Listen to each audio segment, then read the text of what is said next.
Attacks చూస్తే day by day అయితే మాత్రం ఎస్కలేట్ అవుతున్నాయి. ఫ్రైడే ఒక్క రోజే క్రూడ్ ఆయిల్ అయితే మాత్రం 5% వరకు స్పైక్ అయింది. వార్ రిలేటెడ్ గా ఒక ఇంట్రెస్టింగ్ అప్డేట్ అయితే మాత్రం వచ్చింది.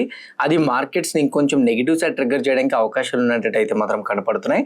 మరి ఈ ఇంపాక్ట్ అనేది మండే మన మార్కెట్స్ మీద ఎలా ఉండొచ్చు అన్న దాని గురించి ఈరోజు మనం మాట్లాడదాం. వాటితో పాటు మీ అందరికీ తెలుసు కదా, సాటర్డే బిగ్ బ్యాంక్స్ యొక్క ఎర్నింగ్స్ రాబోతున్నాయని నేను మీకు క్లియర్ గా చెప్పాను. హెచ్డిఎఫ్సి బ్యాంక్ ఎర్నింగ్స్ వచ్చినాయి, ఐసిఐసి బ్యాంక్ వచ్చింది, కోటక్ బ్యాంక్ వచ్చింది, యాక్సిస్ బ్యాంక్ వచ్చింది, ఎస్ బ్యాంక్ వచ్చింది, ఐడిబిఐ బ్యాంక్ వచ్చింది, పంజాబ్ నేషనల్ బ్యాంక్ వచ్చింది. బ్యాంక్ నిఫ్టీలో 60 to 70% ప్లస్ ఉన్న వెయిటెడ్ స్టాక్స్ యొక్క ఎర్నింగ్స్ అన్ని కూడా రిలీజ్ అయినాయి. ఈ ఎర్నింగ్స్ బట్టి మండే బ్యాంక్ నిఫ్టీ ఎలా రియాక్ట్ అవ్వడానికి ఛాన్సెస్ ఉంటుందన్న దాని గురించి కూడా మాట్లాడదాం. వీటితో పాటు ఈ వీక్ మేజర్గా మనం ఫాలో అవ్వాల్సిన ట్రాక్ చేయాల్సిన ఈవెంట్స్ ఏంటి, ఇంపార్టెంట్ కంపెనీస్ యొక్క ఎర్నింగ్స్ ఏంటి, వీటితో పాటు crucial support and resistance levels గురించి టెక్నికల్ గా మనం మాట్లాడుతూ gold and silver bit coins ని కూడా కవర్ చేసి మనం వీడియోని అయితే మాత్రం ఎండ్ చేద్దాం. వీడియో అయితే మాత్రం ఎండింగ్ వరకు చూడండి. ఇంకోటి, వీడియో చూస్తునేటప్పుడు ఏ పాయింట్ ఆఫ్ వ్యూ అయినా కానీ నేను మా టీం మీకు ఎఫర్ట్స్ పెట్టామని అనిపిస్తే డెఫినెట్ గా వీడియోని లైక్ చేయండి. ఛానల్ ఇంకా సబ్స్క్రైబ్ చేసుకోకుండా వీడియో చూస్తూ ఉంటే ఛానల్ కూడా సబ్స్క్రైబ్ చేసుకోండి. అలానే ఇదే వీడియో మీ ఫ్రెండ్స్ ఆర్ మీ రిలేటివ్ షేర్ చేస్తే హెల్ప్ అవుతుంది అనుకుంటే వాళ్ళు కూడా షేర్ చేయండి. నా without any delay let's get into our weekly market report.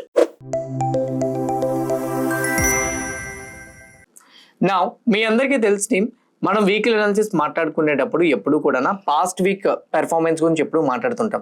ఎందుకంటానంటే last week performance లో మనకి మేజర్ గా 2 అప్డేట్స్ బట్టి కన్ఫర్మేషన్స్ వస్తాయి. ఒకటి, ఏదైనా టెక్నికల్ లెవెల్స్ బట్టి markets resistance or support levels break అయినా లేదా అనేది.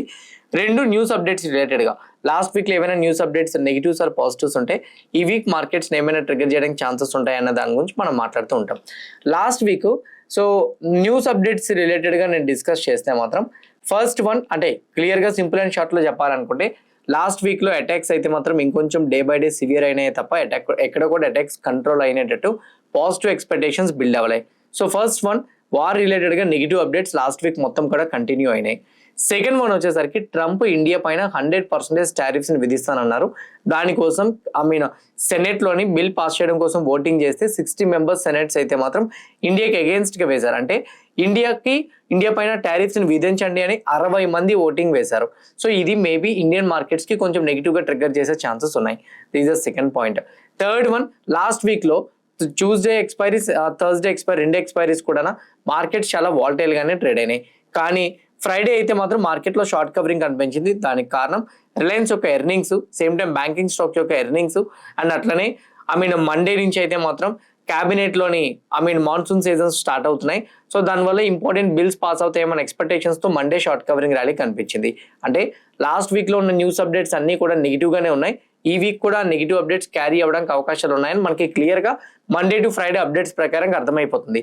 2 టెక్నికల్ అనాలిసిస్ పరంగా నిఫ్టీ 50లో మనకి ఫ్రైడే బ్రేక్అవుట్ వచ్చింది.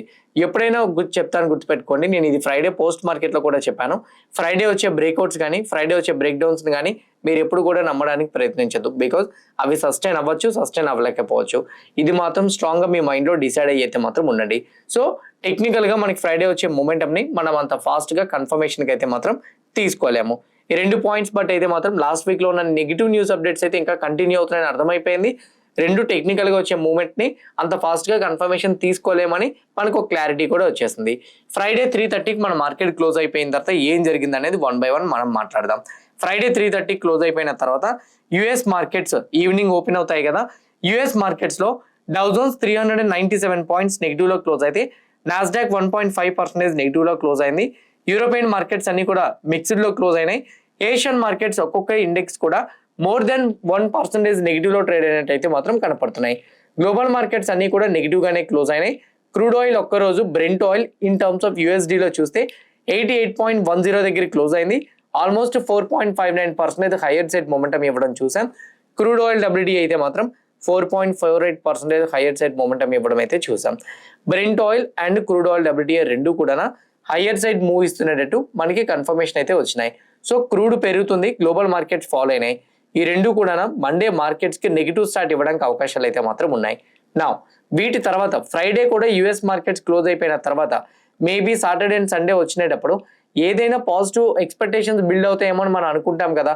ఫ్రైడే వరకు మన మార్కెట్ పరంగా, యుఎస్ మార్కెట్స్ పరంగా చూసుకుంటే నెగిటివ్సే ఉన్నాయి. ఓకే, నా మండేకి మేబీ సాటర్డే సండే ఏమైనా చేంజ్ చేస్తాయి అనేది చూస్తే యుఎస్ అండ్ ఇరాన్ రిలేటెడ్గా ఎక్కడ కూడా ఎవరు కూడా కాంప్రమైజ్ అయినట్టు కనిపించట్లేదు. యుఎస్ వాళ్ళు చిల్డ్రన్స్ అని చూడకున్నా, సేమ్ టైం అడల్ట్స్ అని చూడకున్నా, సేమ్ టైం సీనియర్ సిటిజన్స్ అని కూడా చూడకున్నా యుఎస్ వాళ్ళు అయితే మాత్రం సివిలియన్స్ పైన అటాక్ చేస్తున్నారు. చాలా మంది అక్కడ చనిపోవడం మొదలవుతున్నారని క్లియర్ కట్గా స్టేట్మెంట్స్ కూడా ఇచ్చారు. అప్రాక్సిమేట్లీ 15+ హైయర్ బ్రిడ్జెస్ మీద, ఇరాన్ యొక్క హైయర్ బ్రిడ్జెస్ మీద అటాక్ చేసినట్టు ఇరాన్ వాళ్ళు అయితే మాత్రం అనౌన్స్ చేశారు. అండ్ ఇంకో పాయింట్ ఉంది, అదేంటి అని అంటే యుఎస్ వాళ్ళ యొక్క అటాక్స్ అయితే మాత్రం స్టిల్ ఇరాన్ పైన కంటిన్యూ అవుతాయని కూడా వీళ్ళు చెప్తున్నారు.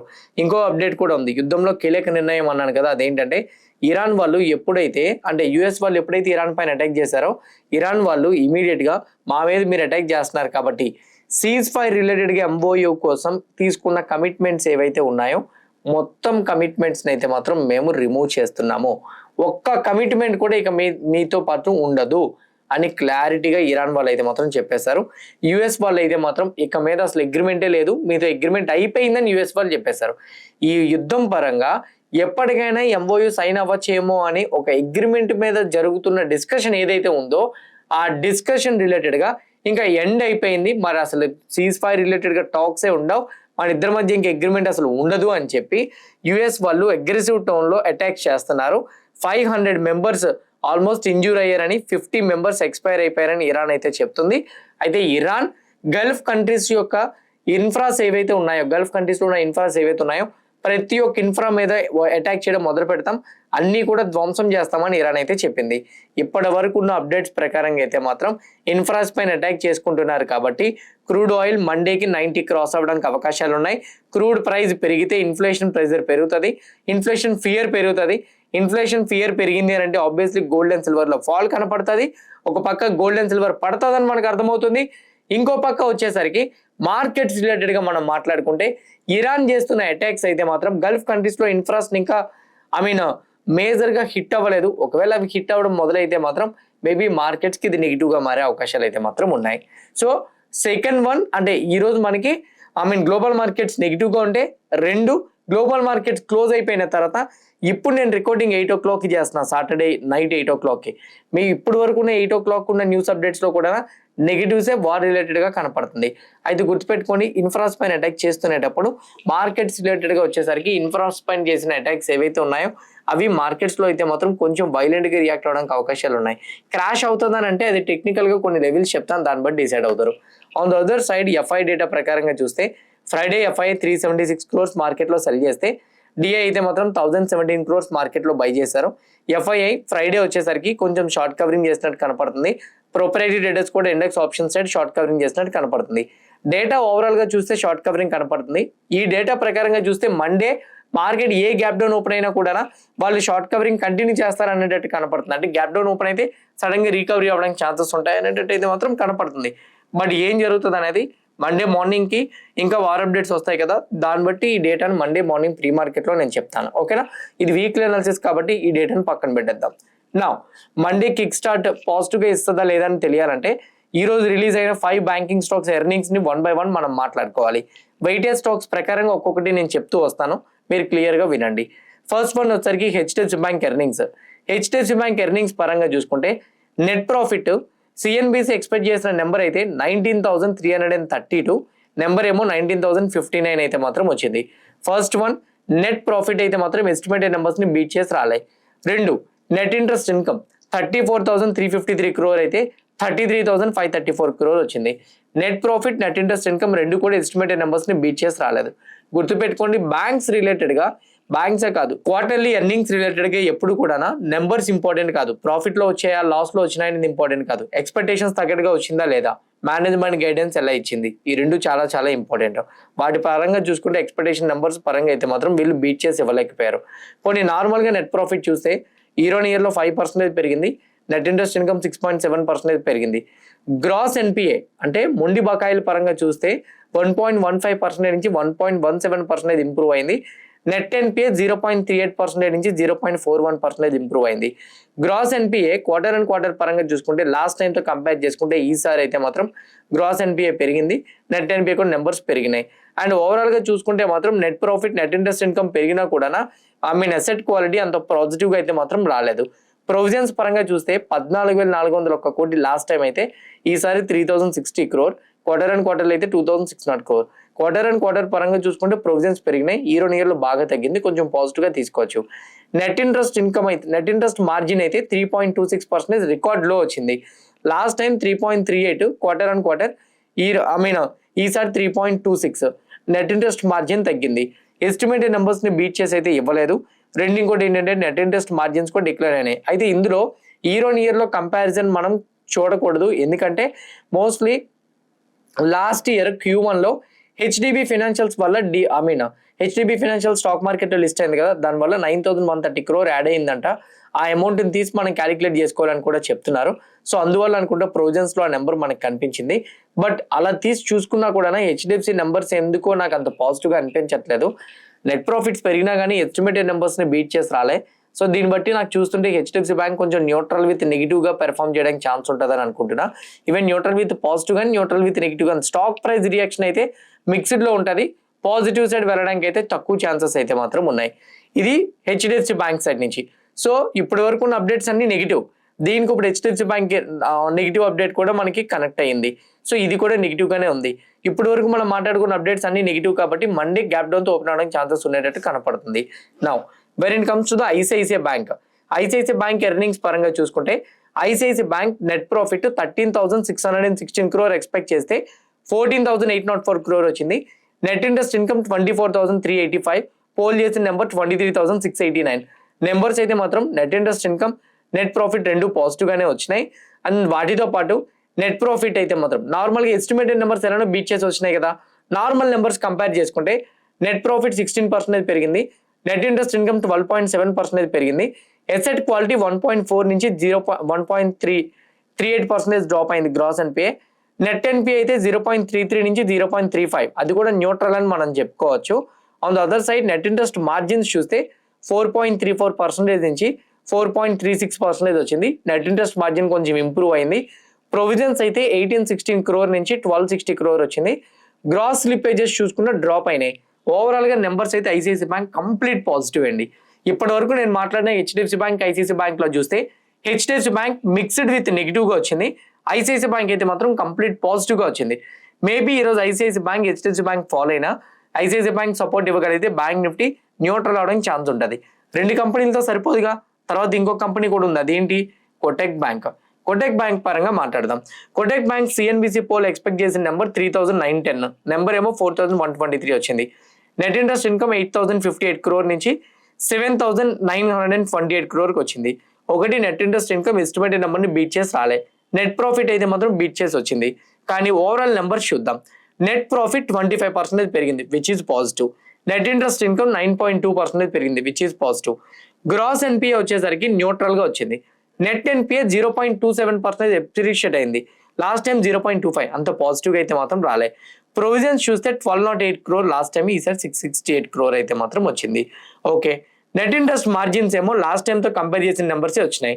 Net interest margins normal numbers తో కంపేర్ చేసుకుంటే మాత్రం ఈసారి తగ్గినాయి. నాకు ఎందుకో కోటక్ బ్యాంక్ నెంబర్స్ కూడా అంత పాజిటివ్ గా వచ్చినట్టు కనిపించట్లే. ఫ్రెష్ స్లిప్పేజెస్ పరంగా చూసుకున్న లాస్ట్ టైం తో కంపేర్ చేసుకుంటే ఈసారి పెరిగినాయి. స్లిప్పేజెస్ పెరగడం అనేది పాజిటివ్ కాదు, స్లిప్పేజెస్ ఎప్పుడు కూడా తగ్గాలి. సో స్లిప్పేజెస్ కూడా పెరిగినాయి. నెట్ ఇంట్రెస్ట్ మార్జిన్ వీక్ గా వచ్చింది. Same time net interest income అయితే మాత్రం మార్కెట్ లో ఎక్స్పెక్టేషన్స్ తగ్గట్టుగా అయితే మాత్రం రాలేదు. Kotak bank, HDFC bank neutral with negative గా వచ్చినాయి. ఐసిఐసిఐ బ్యాంక్ కంప్లీట్ పాజిటివ్ గా వచ్చినాయి.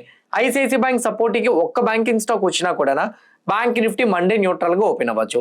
ఇంకా ఒక్క బ్యాంకింగ్ స్టాక్ అంటే వెయిటెడ్ స్టాక్స్ ఇంకోటి ఏముంది, యాక్సిస్ బ్యాంక్ ఉంది. ఓకే, దానికి వెళ్దాం. యాక్సిస్ బ్యాంక్ నెంబర్స్ చూస్తే లాస్ట్ టైం యాక్సిస్ బ్యాంక్ యొక్క net profit first CNBC poll ప్రకారంగా చూసుకుంటే 6,877 crore నుంచి 7,144 crore వచ్చింది. నెట్ ప్రాఫిట్ అయితే మాత్రం లాస్ట్ టైం తో కంపేర్ చేసుకుంటే కొంచెం పెరిగింది. నెట్ ఇంట్రెస్ట్ ఇన్కమ్ అయితే 14,870 నుంచి 14,646, కొంచెం తగ్గింది. మరీ పెద్ద నెగిటివ్ కాదు, కొంచెం తగ్గింది. ఓవరాల్ నెంబర్స్ చూసుకుందాం. నెట్ ప్రాఫిట్ 22.53% పెరిగింది. నెట్ ఇంట్రెస్ట్ ఇన్కమ్ 8% పెరిగింది. గ్రాస్ ఎన్పిఏ 1.23 నుంచి 1.28కి వెళ్ళింది. నెట్ ఎన్పిఏ 0.37 నుంచి 0.39% అప్రిషియేట్ అయింది. నెంబర్స్ పరంగా చూసుకుంటే ఎసెట్ క్వాలిటీ యాక్సిస్ బ్యాంక్ వాళ్ళు అంత పాజిటివ్ గా ఇవ్వలే. కానీ ప్రొవిజన్స్ ఇంప్రూవ్ అయినట్టు అంటే ప్రొవిజన్స్ అయితే మాత్రం లాస్ట్ టైంతో కంపేర్ చేసుకుంటే ఈసారి తక్కువ. నెట్ ఇంట్రెస్ట్ మార్జిన్స్ లో కూడా కొంచెం ప్రెజర్ కనిపించింది. గ్రాస్ స్లిప్పేజెస్ పరంగా చూసుకుంటే లాస్ట్ టైంతో కంపేర్ చేసుకుంటే ఈసారి కొంచెం తక్కువ వచ్చింది. ఓవరాల్ గా యాక్సిస్ బ్యాంక్ నెంబర్స్ పరంగా provisions, gross slippages, net interest margins ఇవన్నీ చూసుకుంటే యాక్సిస్ బ్యాంక్ కూడా అంత పాజిటివ్ గా రాలే. ఐసిఐసిఐ బ్యాంక్ తప్ప కోటక్ బ్యాంక్ ర్యాంకింగ్స్ ప్రకారంగా నువ్వు ఇస్తే ఎలా ఇస్తావు అని అంటే ఐసిఐసిఐ బ్యాంక్ తర్వాత కోటక్ బ్యాంక్, దాని తర్వాత యాక్సిస్ బ్యాంక్, దాని తర్వాత హెచ్డిఎఫ్సి బ్యాంక్. సో టాప్ లో అయితే మాత్రం ఫస్ట్ ఐసిఐసిఐ బ్యాంక్ నేను ప్రయారిటీ ఇస్తా. ఓవరాల్ గా చూస్తే బ్యాంక్ నిఫ్టీకి ఐసిఐసిఐ బ్యాంక్ తప్ప మిగతావన్నీ న్యూట్రల్ విత్ నెగిటివ్ గానే వచ్చినాయి.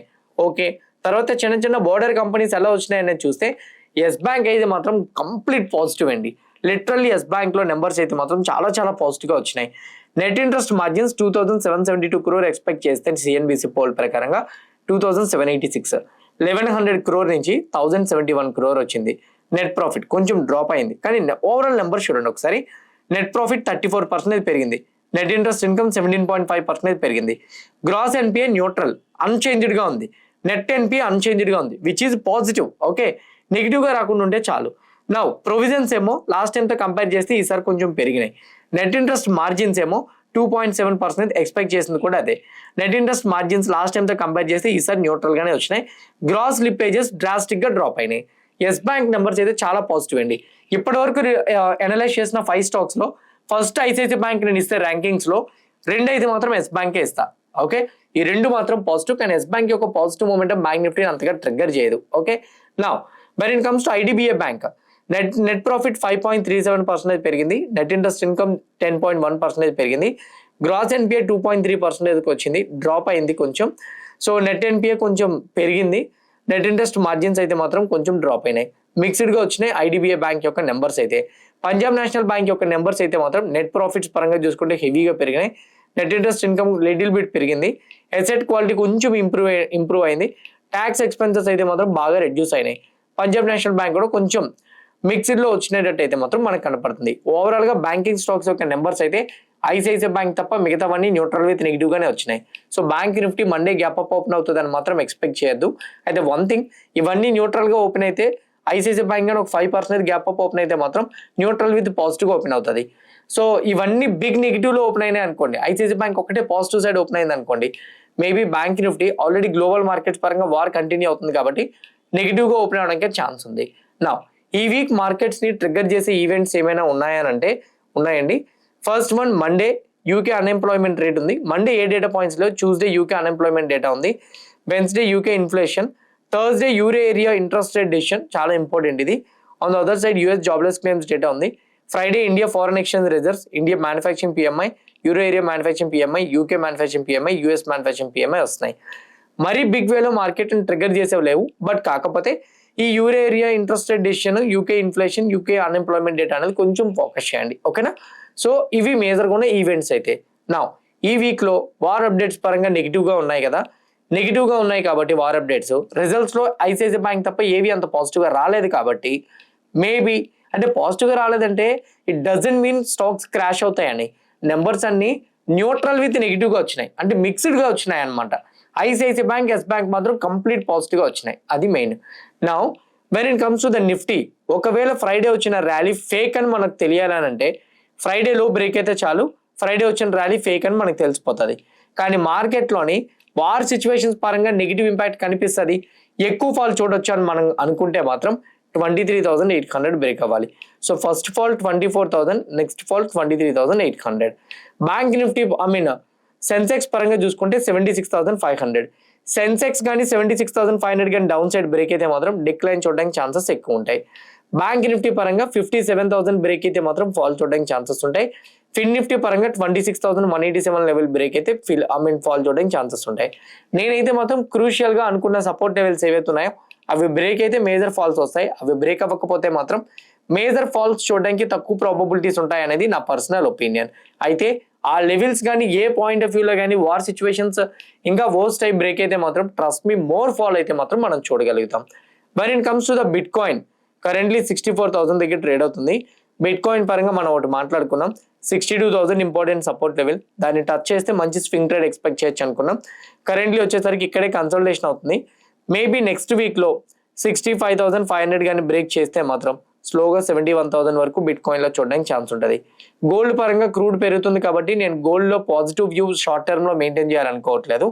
కానీ ఒక్క సపోర్ట్ లెవెల్ గోల్డ్ కి అయితే మాత్రం ఉంది 3,965. Breaking this support level we may see big round of fall in the gold. And ఒకవేళ కానీ సిల్వర్ అయితే మాత్రం ఆల్రెడీ 56.5 లెవెల్ బిలో సస్టైన్ అవుతుంది. దాని బిలో ఇంకా అలానే ఉంటే అండర్ పెర్ఫార్మెన్స్ చేయడానికి ఛాన్సెస్ ఎక్కువగా ఉంటాయి. గోల్డ్ సిల్వర్ షార్ట్ టర్మ్ లో అండర్ పెర్ఫార్మెన్స్ చేయొచ్చు. Bit coin resistance level break అవ్వకపోతే కన్సల్టేషన్ లో ఉండొచ్చు. గోల్డ్ సిల్వర్ బిట్ కాయిన్ లో మీరు యాక్టివ్ గా ట్రేడ్ చేద్దాం అనుకుంటే కింద కామెంట్ బాక్స్ లో నేను డెల్టా ఎక్స్చేంజ్ రిఫరల్ లింక్ ఇస్తున్నా. ఆ లింక్ క్లిక్ చేసి అకౌంట్ ఓపెన్ చేసుకుంటే మీకు 3 బెనిఫిట్స్ ఉంటాయి. ఒకటి, మీకు ఎక్స్పైరీ ఉండదు. 2, మీకు లెవరేజ్ వస్తుంది. 3, మీకు వచ్చేసరికి 24/7 ట్రేడ్ చేయొచ్చు. ఇంకోటి, డెల్టా ఎక్స్చేంజ్ లో not only bit coin, gold and silver, US stocks లో కూడా ట్రేడ్ చేయొచ్చు. యూఎస్ స్టాక్స్ కూడా 24/7 మనం ట్రేడ్ చేసుకోవడానికి ఛాన్స్ అయితే ఉంటుంది. ఇవి మేజర్గా ఉన్న న్యూస్ అప్డేట్స్ అయితే మాత్రం హోప్ క్లియర్ కట్ గా నేను ఎక్స్ప్లెయిన్ చేసిన ప్రతి న్యూస్ అప్డేట్ కూడా మీకు హెల్ప్ అయింది అనుకుంటున్నా.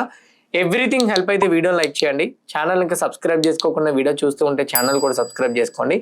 ఇదే వీడియో మీ ఫ్రెండ్స్ ఆర్ మీ రిలేటివ్ షేర్ చేస్తే హెల్ప్ అవుతుంది అనుకుంటే వాళ్ళు కూడా షేర్ చేయండి. Now see you on the Monday morning at 8 AM in pre-market analysis. Happy weekend everyone. Bye bye.